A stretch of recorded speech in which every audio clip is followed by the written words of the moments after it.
이달부터 스트레스 총부채 원리금 상환 비율, 즉 DSR 2단계가 시행됨에 따라 시중은행들도 자체적으로 대출 문턱을 높이며 대출 조이기에 나섰는데요.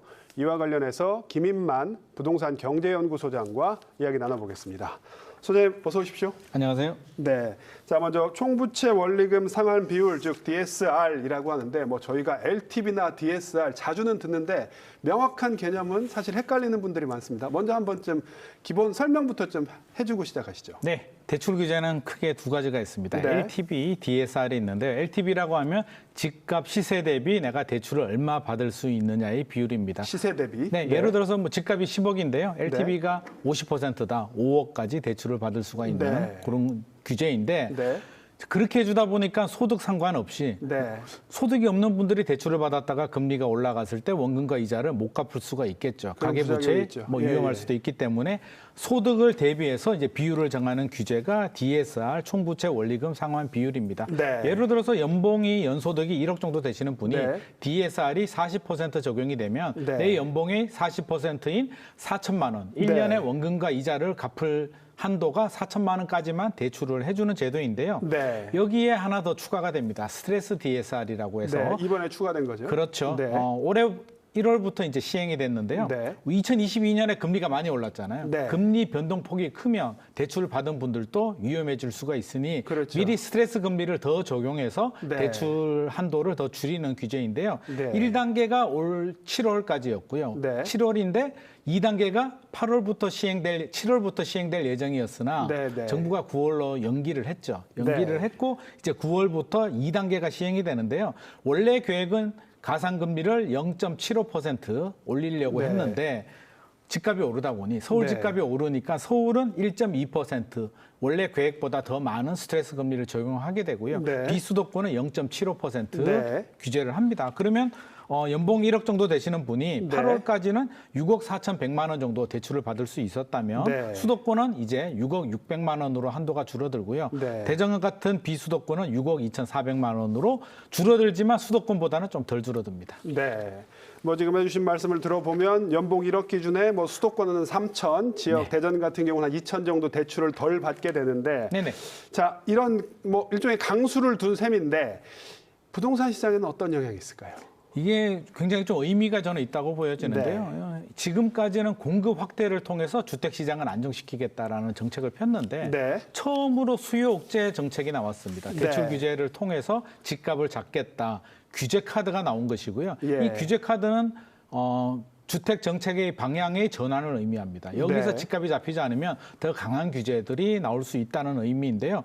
이게 대출 규제가 스트레스 DSR뿐만 아니라 시중은행에 가보면 이미 또 다른 규제들이 이미 또 적용이 되고 있습니다. 국민은행 같은 경우는 대출 기간, 최장 기간을 30년으로 줄여버렸고요. 신용대출도 신규 마이너스 통장은 5천만 원 한도를 줄였고 우리은행은 전세대출, 갭투자용 전세대출은 또 금지가 됩니다. 이렇게 대출 규제를 강화함에도 불구하고 집값이 더 올라가느냐가 문제인데 시장에서는 지금 굉장히 혼란스러워하는 상황입니다. 집을 사려고 하는 분들이 대출 규제가 이렇게 들어간다고 해서 집을 안 사지는 않는데 여러 가지 혼란적인 상황이 좀 발생을 하고 있고요.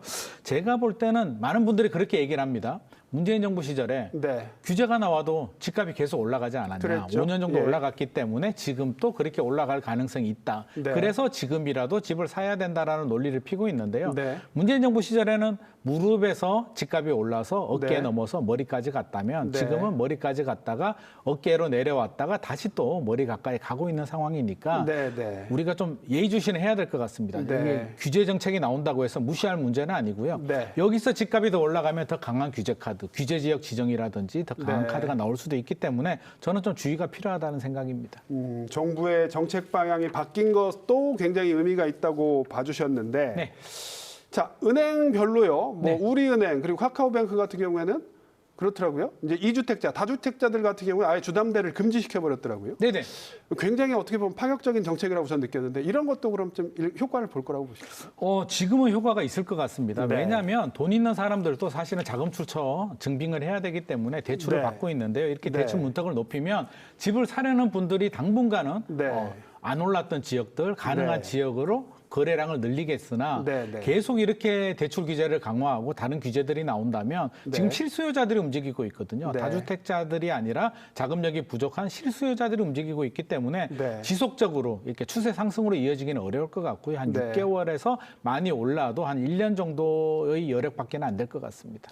지금 이제 실수요자 얘기해 주셨는데 이 같은 대책이 또다시 실수요자들만 피해를 보는 거 아니냐 이런 우려도 있잖아요. 이 부분은 어떻게 보십니까? 사실은 좀 억울한 목소리를 내시는 분들도 있는데요. 네, 네. 마이너스 통장도 막혔거든요. 그렇죠. 집값 올라가는데 내 마이너스 통장이 또 무슨 잘못인가 네. 이렇게 말씀하시는 분들이 있는데 기존에 문재인 정부 시절에는 다주택자들이 이제 투기를 좀 많이 했다면 지금은 네. 그동안 상승 열차를 타지 못한 무주택자들이 네. 이제 와서 내 집 마련하겠다라고 하는데 대출 문턱을 올려버리고요. 네. 정책자금 대출도 금리를 올렸기 때문에 힘들게 내 집 마련하는 분들의 또 꿈을 또 꺾어버리는 문제들이 또 생길 수도 있기 때문에 네. 정부 당국의 입장은 또 이해를 하지만 네. 또 실수요자들이 내 집 마련할 수 있게 또 문턱은 좀 열어줄 필요는 있지 않나 싶습니다. 네.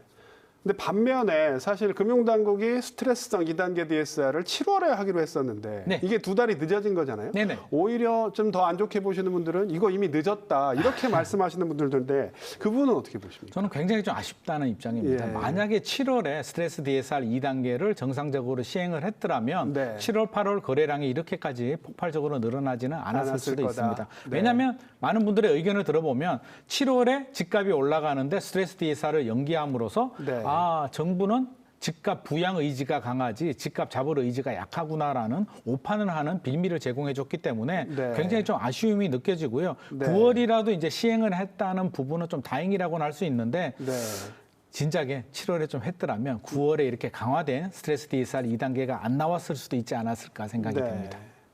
이 가까운 중국이나 일본의 사례를 보면 네.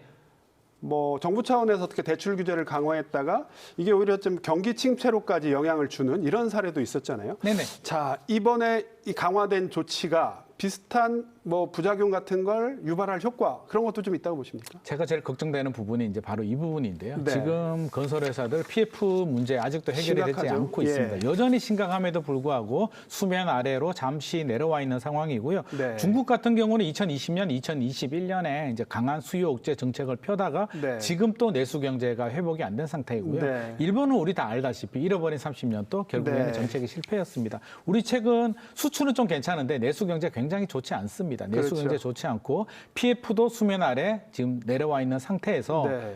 이렇게 섣부른 정책의 변화, 일관성 없는 정책의 변화가 네. 시장의 신뢰를 잃어버린다면 우리도 중국이나 일본 같은 전철을 밟을 수도 있기 때문에 저는 일관성 있는 정책은 굉장히 중요하다고 생각합니다. 네. 알겠습니다. 오늘 말씀 여기까지 듣겠습니다. 소장님 고맙습니다.